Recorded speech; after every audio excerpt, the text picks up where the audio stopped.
અંકલેશ્વરના અડોલ પિલુદ્રા વચ્ચે આવેલા દિલ્હી વડોદરા મુંબઈ એક્સપ્રેસ વે પર મોટી દુર્ઘટના સમાન સ્થિતિ સર્જાય છે.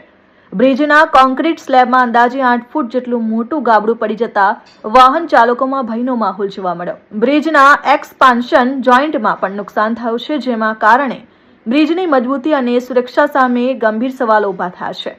સ્લેબ તૂટી જતા અંદરના લોખંડના સળિયા ખુલ્લા દેખાતા હતા, જે બાંધકામની ગુણવત્તા અંગે સવાલો ઊભા કરે છે. ઘટનાના પગલે સુરતથી વડોદરા તરફ જતી લેન પર વાહનોની લાંબી કતારો લાગી ગઈ હતી અને ટ્રાફિક વ્યવસ્થા ખોરવાઈ હતી. માર્ગ પરથી પસાર થતા વાહન ચાલકોને મુશ્કેલીઓનો સામનો કરવો પડ્યો. સ્થાનિકોમાં માર્ગના નિર્માણ કાર્યમાં અનિયમિતતા અને ભ્રષ્ટાચારની આશંકા વ્યક્ત કરવામાં આવી રહી છે. જોકે આ અંગે સત્તાવાર રીતે કોઈ પુષ્ટિ કરવામાં આવી નથી. ઘટનાને લઈને જવાબદારી અને કારણો અંગે પૂછવામાં આવતા નેશનલ હાઈવે ઓથોરિટીના અધિકારીએ ટિપ્પણી કરવાનું ટાળ્યું. આ અંગે મળતી માહિતી અનુસાર નેશનલ હાઈવે ઓથોરિટીના ઉચ્ચ અધિકારીઓ ઘટના સ્થળનું નિરીક્ષણ કરશે અને વરસાદ બંધ થયા બાદ સમારકામ શરૂ કરવામાં આવશે. Dharmesh Patel, RN news, Ankleshwar.